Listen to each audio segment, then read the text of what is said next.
කට වාගෙන සතුටියම් බබා මැස්සුවයි කටට. ඔන්න අපේ උන්ද මැලේසියාවට ඇවිල්ලා දැම්ම ලොකු බිලක් ඈ. අම්මේ ඉතින් බලන්න එපා මේ ළමගේ සතුට.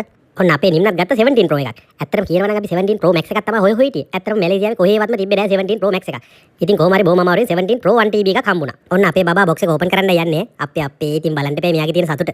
අම්මේ දරුවෙක් තොටිල්ලෙන් ගන්නවා වගේ බලන්න එපා හිමීට සීරුවට ගන්නෑ. ඔය පරිස්සම මාසයක් කරයි. හැබැයි පුතේ ඕක නම් බිව්වට ගත්තොත් නැඹෙනවලු ඈ. බොරු කියන්න ඕනේ නෑනේ. අපි මැලේසියාවේ එන්න කලින් ඉඳන්ම ප්ලෑන් කරගත්ත iPhone එකක් තිබ්බොත් ගමු කියලා. ඊට පස්සේ මේ කඩේ ඉන්න මලේ අපිට ෆෝන් එක සෙටප් කරලා හදලා එහෙම දුන්නා. ස්ක්‍රීන් ප්‍රොටෙක්ටර් එකකුයි කවර් එකකුයි දාගත්ත නැත්තම් දෙයියනේ කියලා බිමාට යරනොත් ඉවරයිනේ. ඔය තියෙන්නේ කිරි ටොයියට බඩු. අපි ඉතින් ඇත්තටම මේක ගත්තේ වීඩියෝ කරන්න කියලා. අපි ඉතින් පින්තූර අරන් බැලුවා. මේක ඇත්තටම පින්තූර නම් හරි ක්වොලිටි එක තියෙනවා. මම මේ මලයාගෙන් ඇහුවා මල්ලිය මේක බෙවෙන්නෝ කැඩනවද කියලා. ඌ හැවම try කරලා බලන්න ඕනද කියලා. ඉතින් අපි කඩේ චුට්ටක් කරලා රැඳිලා හිටියා. මොකද පරණ ෆෝන් එකේ තිබ්බ data ටික මේකට දාගන්න එපේ. එයා ඒ ටික දාගන්න ගමන් කෝපියක් කරන් ආව ඉතරා තියෙන කෝපි කඩයක්. ඉතින් අපිට මැලේසියාවේ සෑහෙන කට්ටිය උදව් කරා. ෆෝන් කඩ හොයාගන්න, shopping කරන්න තැන් හොයන්න. ඒ හැමෝටම thank you හොඳේ. මං හිතන්නේ දැන් නම් data ටික මාරු වෙලා ඉවරයි.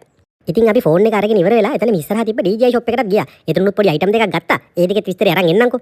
හැබැයි මැලේසියාවේ සෑහෙන ඉලෙක්ට්‍රික් item නම් තියෙනවා. ඉතින් ඔයා චුට්ට ඇවිදලා කරලා මහන්සි වුණොත් ඔයාට අඩුවට හොයාගන්නත් පුළුවන්. ඉතින් අපි ওই බට් ටික ඔක්කොම අරගෙන shopping කරන්න පටන් ගත්තා. ඊළඟට අපි shopping කරන්න ගියේ Times Square එකට. ඉතින් මැලේසියාවල පදිංචි වෙලා ඉන්න අපේ ලංකාවේ එක්කෙනෙක් හම්බෙලා අපි එතනට එක්කගෙනම ගියා. ඉතින් ඇත්තටම මෙතන ටිකක් අඩුවට බඩු ගන්න පුළුවන් shopping mall එකක්. හොඳේ. මෙතන নানা ආකාර ಜಾති තියෙනවා. සපත්තු, සෙරෙප්පු, ඇඳුම් පැළඳුම් වගේ සෑහෙන දේවල් ගොඩක් තියෙනවා. ඉතින් ඔයාටත් අඩුවට shopping කරන්න ඕන නම් මෙතනට යන්න. මෙතන තියෙනවා සෑහෙන අඩුවට බඩු. ඔය පේනවනේ. සෙරෙප්පු කුට්ටන් 4ක් 5ක් ගත්ත මෙයත්. ඔය ගත්ත සමහර ඒවායි ගන්නොත් ගහලා තියෙන්නේ. ඉතින් ඔයාලා shopping කරන්න බලාගෙන හිටිනවා නම් අනිවාර්යෙන් මෙතනට ඇවිල්ලා යන්න. මොකද ඇත්තටම කියනවනම් මෙතන සෑහෙන අඩුවට බඩු මුට්ටු තිබ්බා. ඉතින් මැලේසියාව ගැන දන්න කෙනෙක් ඉන්නවා නම් අපිට ඊළඟට යන්න ඕන තැන් ටිකත් කමෙන්ට් කරලා කියන්න.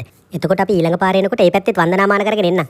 ඉතින් shopping කරලා හොඳට මහන්සිලා අපි දෙන්න කන්න පටන් ගත්තා. මේ තියෙන්නේ මං ගත්ත සුප් එක. මේ සුප් එකත් එක්ක ලුණු මිරිසක් හම්බ වෙනවා අම්මට සිරි එක නම් টොප් බඩු ඈ. මේක මං හිතන්නේ එළු මස් හරි හරක් මස් හරි. හැබැයි ඇත්තටම හරි රහයි.